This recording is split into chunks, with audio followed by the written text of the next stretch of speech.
Hello and welcome to Citizens Climate University, is a weekly webinar program of Citizens Climate Lobbies that provides CCL supporters like you and I with access to in-depth training opportunities on topics related to climate change and effective climate advocacy. And I'm your host, Brett Cease. Tonight's topic, we're going to explore how to tour your state or region. Have you ever wanted to find out what other CCL volunteers have done to build new chapters and tour their state or region? If you're interested in helping expand CCL's presence into new areas in every congressional district, then this training is for you. And if we've done our job well, the 3 learning goals you'll be walking away with tonight are to understand the purpose and primary goals of a tour overall, learn what's worked for other regions and identify the tools and support resources that are available for you, and then really to start brainstorming to determine whether and what type of tour makes sense for you and your state or region. To take us through tonight's agenda, I'll be leading us through the initial discussion of why and how to conduct a tour, but then we're going to have stories from the road. We're going to hear from 5 of our wonderful CCL regional and state coordinators and the stories that they've had in this last year since COVID of returning to the road and jumping into getting to know CCLers throughout their state or region. We'll hear from Bill Barron, CCL's Mountain West Regional Coordinator, and his reflections. Mindy Aller, CCL's North Wind Regional Coordinator.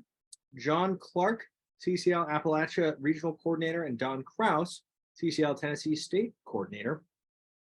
And Susan Adams, CCL Third Coast Regional Coordinator. So, first and foremost, jumping right in, why and how to conduct a tour. Well, we put together a helpful 7-step roadmap for this first part of the training to really walk through the 7 basic steps and the order in which we've found for a lot of the tours CCL leaders have done to be very effective. Starting with an overview just to get started, and then the goal of finding volunteers, scheduling events, creating a budget, setting up your promotional plan, getting out there, and then following up. The core question that I'd also like to ask us tonight, and feel free to put this in the chat, any of your thoughts, why conduct a tour in the first place? One way of understanding why to conduct a tour is to ground ourselves and realize that if we want to pass strong, durable climate legislation, we need to have some presence in every congressional district and a strong presence in strategically critical districts. So you could conduct a tour for any variety of reasons, from meeting with your member of Congress's offices locally, to the endorsers, to doing group start workshops and launching new chapters, to generating more press coverage and demonstration of local concern for climate change. You could even host a conference, or just make sure to invest in those areas throughout your state or region that you'd like to grow and make sure that there's sustained local engagement in.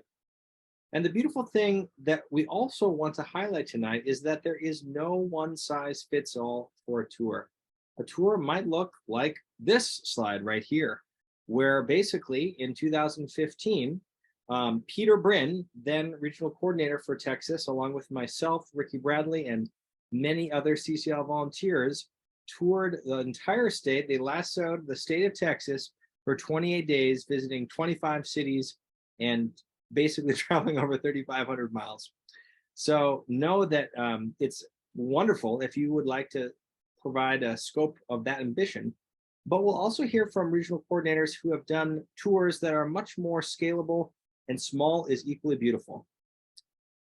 The very first step to think through is, in getting started, that tours can start from any variety of approaches. It could be one person's big, bold idea, or 10 people brainstorming at your next regional conference. What we've found works well is for the tour to have basically a captain, and then supporting them, a planning committee of 2 to 4 additional people. And we also want to encourage the importance of involving your regional coordinator in that discussion early. They're going to help know in the region where it's most strategic to grow, and will also help you find potential new group leaders and volunteers to grow and engage along the way. You could think about, in terms of deciding where to go, is it needs-based? Do you want to think about where you have no chapters, or maybe there's a chapter that needs a little reinforcement and support. You also could think about being strategic, touring places that have high population centers or where your member of Congress has an office location. So you could be opportunistic and already tour where we have volunteers, or again, go entirely in a new direction. The key thing is that you can use that then to set the itinerary for your tour's vision. Now, in getting started too, you'll also want to know that there's a whole variety of tour activities that you can do, from during the day-to-day times, giving public presentations, helping meet with potential group leaders and volunteers locally that you'd like to support and encourage to, continue to engage with CCL. You can set up media interest events. You could set up even lobby meetings or endorser meetings with local community leaders. You could have a chance in these tours to empower and train local volunteers, to educate local leaders, to again start that new relationship for a new chapter, and maybe even do a group start regional conference. With all of these considerations, it's really helpful to ahead of time think about what your overreaching goals are for the tour. Really focus in on a couple of these rather than feeling like you have to do all of them to be effective. And then use that approach to give your tour a name, and then have that, start firming up your itinerary, which we'll get into next. And to kind of start us off here tonight, let's hear from our first speaker that Mark Reynolds, our former executive director and board member, is actually going to introduce to talk about Utah's Energy Future Tour from this summer. I'll let Mark take it from here. One of the things I want to mention is we're starting to do outreach events again. And Bill Barron, our regional coordinator from the Mountain West, just finished the Utah Energy Future Tour. That happened from September 6th till the 17th. It was a 750-mile, 11-day, 12-stop event on a bicycle. So during that time, Bill had 12 public events, two Rotary Club meetings, one meeting with an editorial, the editor of a paper, 4 county commissioners, 1 mayor. I asked Bill about planning the tour ahead of time. And he said, one of the things you have to do to be effective at these tours is you have to have a high tolerance for no. So for all of you who've done these kind of tours, and you had so many people who didn't ask you to come, but actually said no, thank you for continuing to stick yourself out there, even in the face of people saying no. Hi, my name is Bill Barron. I'm the regional coordinator for the Mountain West. I live in Salt Lake City, Utah. I'm also a co-lead on the Outdoor Industry Action Team and a part of the steering committee for the Salt Lake City chapter. And for me, the main highlight, or the biggest highlight I'd say, is the engagement with people along the tour. That really includes the people that I worked with in partnership in setting up events along the way. It was also getting to work with people who were in these specific towns who are not involved with Citizens Climate Lobby, but wanted to help out, and just, connecting with these people, building relationships like we do in CCL. Climate work is hard. Is there ways that we can make the work, speak our language or communicate in the way that we live? And that, I think this type of tour did that for me. As far as what are the main benefits and positive impacts from the tour, to me, we're still in this place where it's really important to be just having conversations around climate, having, events happening, talking about climate. And so a big benefit is just bringing that focus on climate to each stop along the way. This tour was over 11 days, 11 stops. And at each stop, we worked on having public events, opportunities to engage, bringing in community leaders, and so forth. So it was, bringing the attention to climate is key. It's needed, especially in, I think, for Utah in the more rural parts of the state.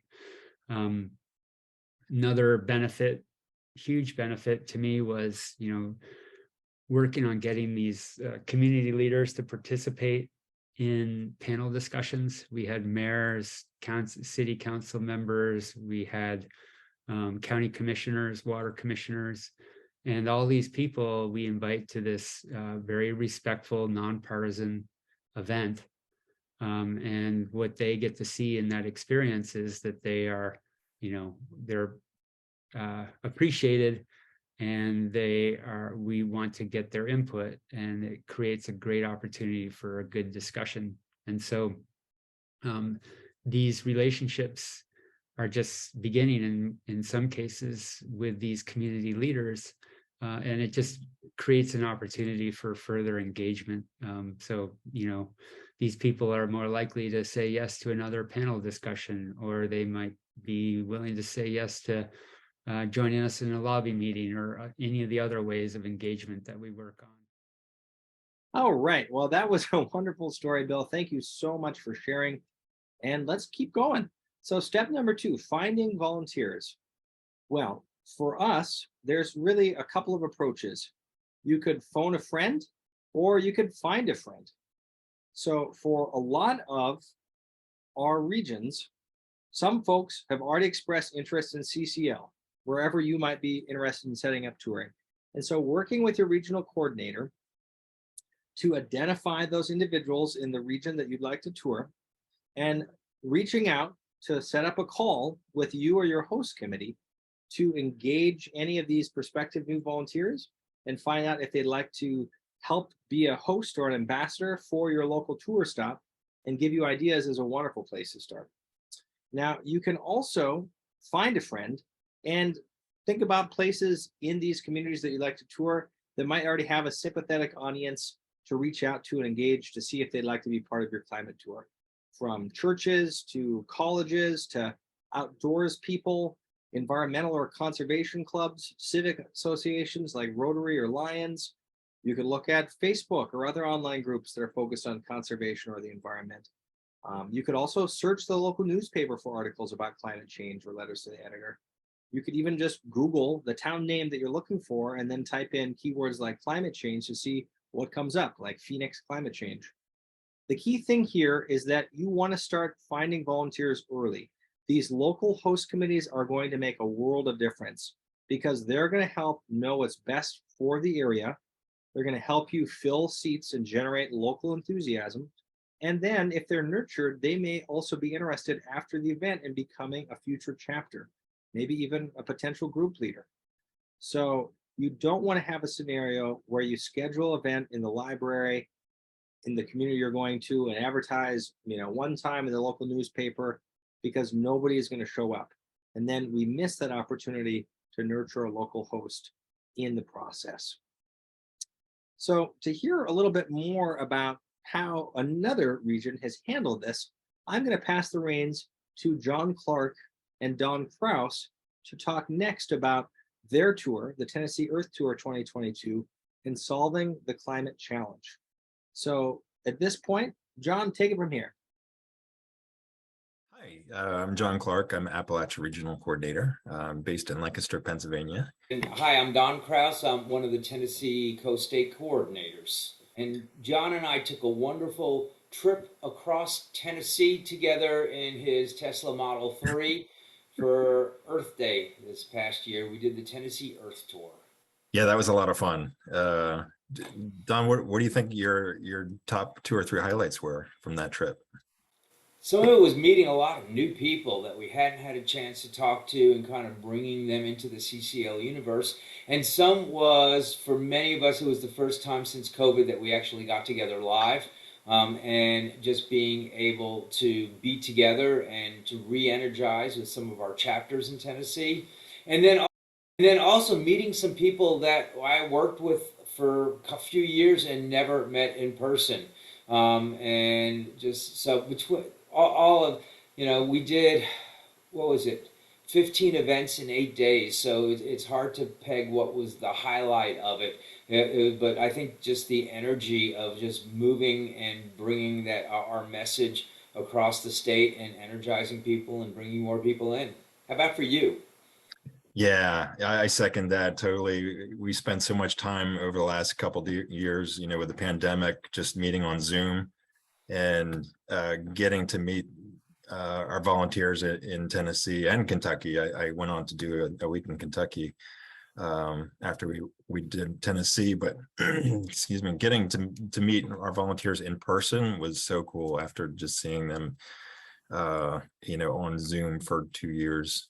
And it's not spending time. I mean, even staying at some of our volunteers' places, they were just so generous with allowing both you and I to come in and spend time in their homes, which was really cool. That was great. And some of the homes were beautiful. One was on a lake, and one was up a mountainside with a flowing creek and waterfalls and hydroelectric power on their property. It really pushing outside my comfort zone too was kind of a cool. Afterwards was really, it felt really good. I did some things that I never would have saw myself doing, like a TV interview in Kentucky. I was totally just terrified of doing a TV interview, and getting outside my comfort zone and afterwards and just like, wow, that was really awesome. So John, I mean, there was a big difference between like some of the things you were doing in Tennessee and some of the things you were doing in Kentucky. So why don't we talk a little bit about that too? Yeah. So I saw Tennessee being more grassroots kind of a tour. And the second week in Kentucky, it seemed more like grass tops kind of events that we held. It was straight, like you said, 15 events in 7 or 8 days, grassroots, doing tabling events. And we did an art show and just meeting one-on-one with volunteers was a lot of grassroots. And then in Kentucky, it was kind of radio interviews or TV interviews, meeting with influential people, in their home districts. It was really neat, mayors and influential people in their districts. Excellent. Those were some great stories. I know also in that interview, John shared, when I asked, would you do it again? He said, yes, in a heartbeat. So definitely something that once you get hooked, it's kind of hard to stop, to hang up the cleats. You want to go back out there again in the field right away. So a couple of things that you probably heard from John and Don really revolve also not only around finding events or finding volunteers, but scheduling events. All right, so where to start in scheduling the events? Well, first you want to think about prioritizing public presentations. Those are the greatest lead time to identify your venue, your host, and the promotion to help get the word out, right? And from there, you also want to think about something, if you're going to be in a community, after that, you can set up more timely endorser meetings, local community leaders, and scheduling out people that might want to meet with you, because they're relatively a lot simpler to schedule a shorter meeting with a lot less people involved. You also want to think about the resources for the folks you're contacting to let them know a little bit more about you. If you have a flyer for CCL, or especially if you have one that's devoted exclusively to your own tour, we have some wonderful examples that I'll make sure to put in the liner notes for tonight's description to walk you through some example web pages or other templates that you can use to really think through designing your own flyers to help make a big name of your tour. You also want to think about providing a bio for the speakers or the actual tour organizers and the leaders, the captain. And you could also send them a sample presentation, a little bit more of a preview into what to expect with your tour visit, what you're asking for, what your main goals are, and how they are going to be effective in engaging that. So with all that said, the next step then, once you've figured out your events, is to create a budget, right? So with the budget, there's a wide variety of options out there, and that's why this slide does a good job of saying, this could be something that you're doing on a shoestring, do it on the cheap, or you can also get kind of creative and find out ways that you can do estimates that are a little bit more than that. Every tour is unique. The three key things that you want to think through estimation wise are lodging, meals, and transportation. You also can add promotional materials, obviously, to generate what you're wanting to hand out or have available at the events, and then a contingency plan just in case, you have a blown tire or unexpected cost for a venue. If you're doing it on the cheap, you can make sure to, budget hotels, find budget hotels, or also stay with local hosts. Obviously, it not only saves costs, but it builds those relationships. And you could also consider, joining forces with different volunteers or other CCL leaders for different parts of the tour. And again, what we found is that on average, the range for cost to expect per day of your tour is somewhere between $150 to $300 on average. And we also want to name that while there's no guarantees for CCL support and getting any funding from your region, it never hurts to ask your regional coordinator about what might be available or any other creative solutions that they have. All right, so now let's talk about promotion. So obviously, you want to create some place where people that hear about the tour can go to find out more and then follow up to take action to get involved with CCL. Some of our tours have found success in creating a public tour webpage off of a Google site or some other free web hosting business. Examples of that, you could look at our Southern Tour, CCL's Alaska Big Dividend Tour. And if you don't go that route, you can also make sure just to create Facebook event pages for each of the tour stops along the way. You could create Eventbrite pages to specifically create registration to generate interest and have people find you organically. You can easily create events on CCL Community to help advertise, or get creative and also use promotional material for even a media advisory to try to get published in the local newspaper. For any of these, you want to think about what you're going to say on your promotional material about the tour and about CCL in general. You want to think about providing a little bit more information about the bio. You can see here on this slide a little bit more of the background that we provided for our Southern Energy Freedom Tour and the way that we helped to make that come alive. You want to think about the media advisory that you'll put out and include CCL branding materials. And we found also even providing a tour map, especially if it's going to be more than a 2 or 3 stop overall tour, just to give people a little bit of excitement and that connectedness to the larger effort. You also can provide a brief summary for people to put in newsletters. For example, the week ahead of time in local church bulletins or other community announcement boards. And you could even frame up a public service announcement to send out on the airwaves. Let us then talk about getting out there.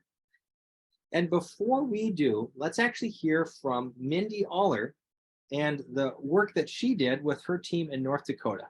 I am Mindy Aller. I am the North Wind Regional Coordinator, which includes the great state of North Dakota. So we did, primarily it was an event and conference, the one-day conference that we did in Newtown, North Dakota, which is way on the western edge of North Dakota. Therefore, it was a tour in and of itself, just getting there and back.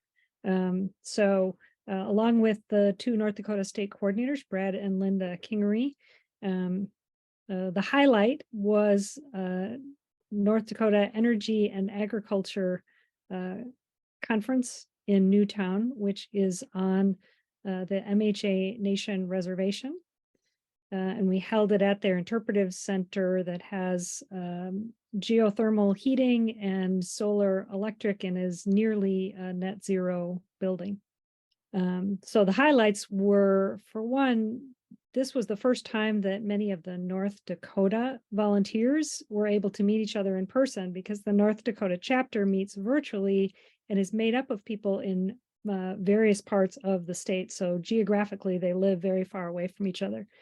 So one highlight was simply the opportunity for our CCL volunteers to really get energized by meeting each other in person. And it's really shown in their chapter activities since then, what a difference it makes when you really get a chance to spend a little more time sharing meals and bonding with each other. Also along the way, then we met with just a few volunteers in a couple other towns in Bismarck and in Valley City. I think one of the big things is to not underestimate how important just one person can be, especially in a state where you have a low population like North Dakota has. So meeting with one or two people is really important to building the movement, and it doesn't take a lot of people to have an influence on members of Congress. So having a couple people from one part of the state and another part of the state is really what has the most impact. The biggest challenge in North Dakota is the size of the state and the rural nature of the entire state. So there aren't a lot of people concentrated in any particular area other than Bismarck or Fargo. And Fargo is the most progressive area of the state, even though, and it has the largest population. So if you really want to have an impact on the members of Congress, you have to have people from outside of the Fargo area, especially if you're talking about an issue like climate that has traditionally been seen as a more progressive issue, because they sometimes think of Fargo as not necessarily representative of their entire population or their entire constituency. If you're looking to do something like this in your state, I say nothing is too small. I think that's the biggest thing. Nothing is too small. That just getting out and meeting with people, especially being able to meet people in person and have a meal and let the conversation wander, not just to have a formal event. Formal events can be great too, which we did with our conference, but it's also really good just to have individual conversations, or just 2 or 3 people can make a big difference. That was perfect, Mindy. Thank you. So step 6, getting out there. Let's think about pace, your calendar, your presentation, and your message.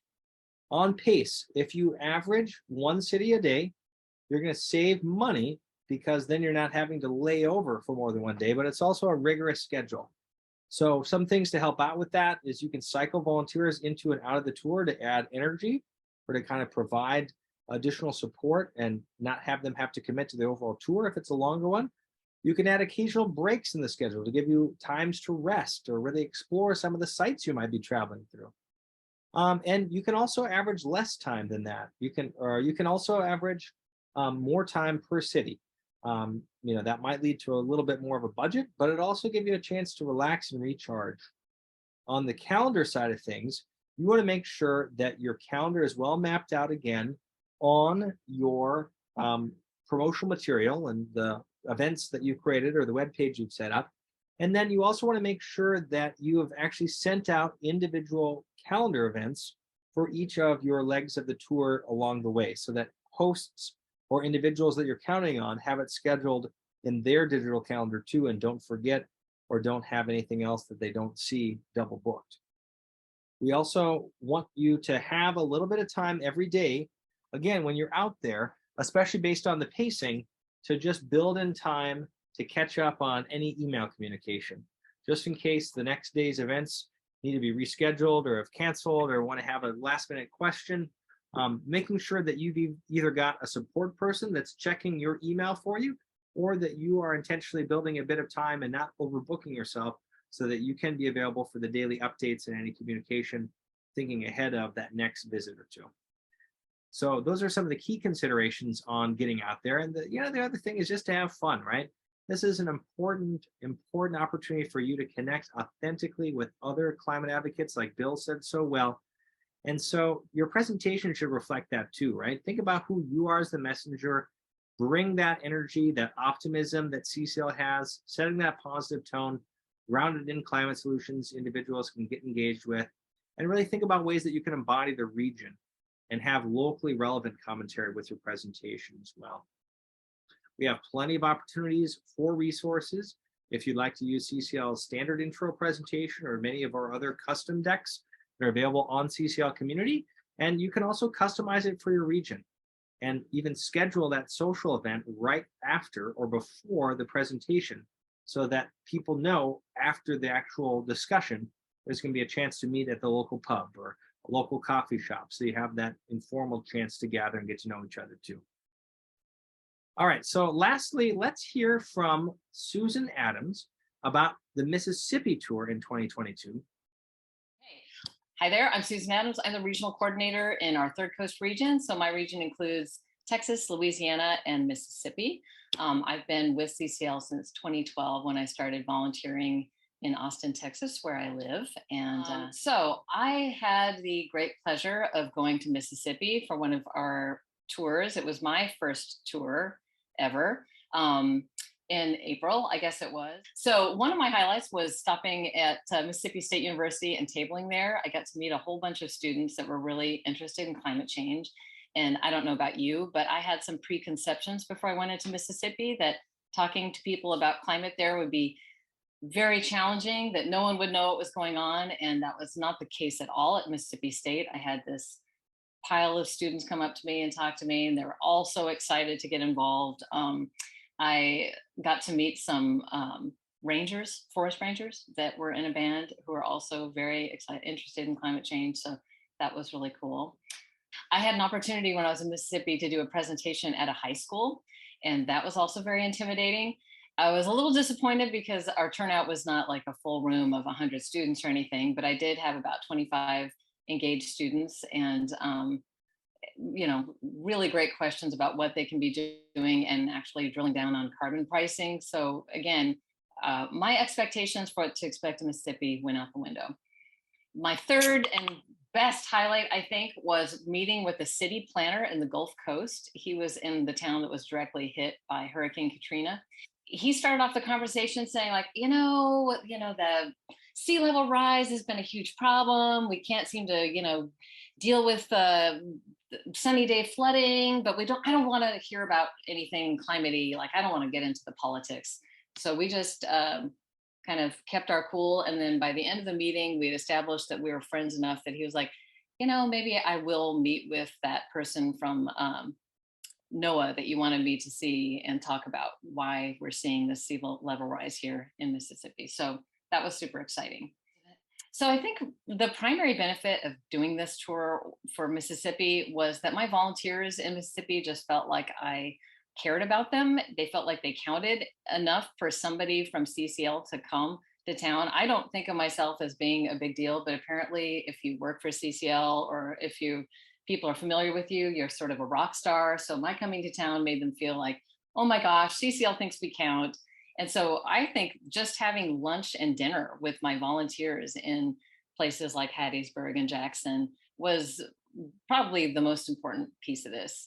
I did go in there with high hopes about starting new chapters and getting a lot more activity, and I've had a little bit of trouble with that. I think one thing I would advise people, if you're going to do a tour in your state, is to have a really good plan for your follow-ups and have those follow-ups happen instantly upon your returning home. And I know that Ellie Sparks is anxious to help with that. So for example, if you're tabling and you have a list of people, follow up with them the day after you get home, because those leads become cold quickly. So you want to follow up quickly. All right. Thank you so much, Susan. So step number 7, following up. This, as Susan said, is probably the most important step after getting out there and having the tour itself. And with follow-up, the important thing is that it's timely. The sooner that you can make sure to initiate that contact afterwards to keep your volunteers that you've met or the local endorsers that the community leaders that you've had a chance to meet with engaged and responding, the more likely you are to extend that into a long-term productive relationship. So one consideration is who's going to do the follow-up. Well, on one level, this is another role for somebody that's supporting the tour to take on, because your road team is probably going to be too busy already driving to the next location the next day to do the follow-up on the timely basis. So we recommend identifying a follow-up lead or somebody that's not on the actual tour as a team member to take that lead. For cities with an active or potential group leader, you can empower the group leader to do that follow-up. So they get the practice, they get that support, they can help authentically be the voice to connect people with who's obviously going to be with them moving forward as their local lead. For cities without a group leader, you can have a follow-up team that's back home wherever you're touring to basically do the follow-up and email or phone call to make sure people feel that warm touch right afterwards. The other key thing is you want to celebrate your success, right? You don't want to go all out and have an amazing tour only to have it afterwards kind of recede into the distance without other people being able to know about it, be inspired, and celebrate. And so after your events, this is another wonderful opportunity for you to get out there on the media side of things. During your event, this is another thing that we should have said actually on getting out there, having somebody as a designated support person for your social media is absolutely key too, right? How can you have somebody on the ground covering your day-to-day experience and making sure that you're able to highlight, a lot of the stories and the people you're meeting on your social channels for CCL's chapter? That's another great, authentic, organic opportunity to help raise awareness. You also want to think about maybe creating a CCL blog and asking CCL's communications team to feature your story, having it be put on CCL community forums to share with other group leaders or CCL volunteers, having it be featured in your local chapter or your state or regional monthly call, making sure to share on your Facebook page a lot of the highlights and even do a little content drip of a recap, one thought every day. You name it, there's a lot of ways that you can make sure that you're helping tell the story and that it doesn't fade away after your tour. So that is our simple 1 through 7 step. Again, here's a reminder of what that looks like on how to conduct a tour. The great thing is we have an amazing host of examples. Not only do we have the stories of our 4 different tours that we featured tonight, there is a wealth of other blogs and CCL stories out there of prior tours from many years and many learned experiences. So we will make sure on the community training page to put a link to all of the ones that we have that you can learn from and benefit from, along with a lot of the planning resources. Copy that and use it for your own local setup, as well as an example of how you can do this with a web page if you want to devote your tour to an actual web page. All of those resources are going to be available, and we are so excited to hear what you are going to do with this information in your local community. So know that we'd love to see it in action, help CCL get back out there, engage with locals that are interested in taking more action on climate change and may not know who or where to plug in, and share your stories and successes with us. Thank you so much for joining us tonight. Here is our contact information where you can find out more or share your experience on CCL Communities forums. We hope that you found tonight's training empowering, and we can't wait to hear about your stories from the road, everyone. Take care and have a great night. Bye. Thank you for listening to this episode of Citizens Climate Lobby's training program. You can tune into more episodes anywhere podcasts are available. Inspired by what you heard today? Join Citizens Climate Lobby to advocate for bipartisan climate solutions. Go to community.citizensclimate.org to find more trainings, resources, your local chapter, national action teams, discussion forums, and more. Be sure to like our Facebook page and follow us on Twitter and Instagram @CitizensClimate. We also invite all of our listeners to subscribe to our YouTube channel for more inspiration. Like what you hear? Recommend us to your friends and make sure to give us a 5-star rating. It helps us show up on other listeners' feeds. Feel free to pass on any suggestions for future episodes in the comments as well. And together, we are creating the political will for a livable world.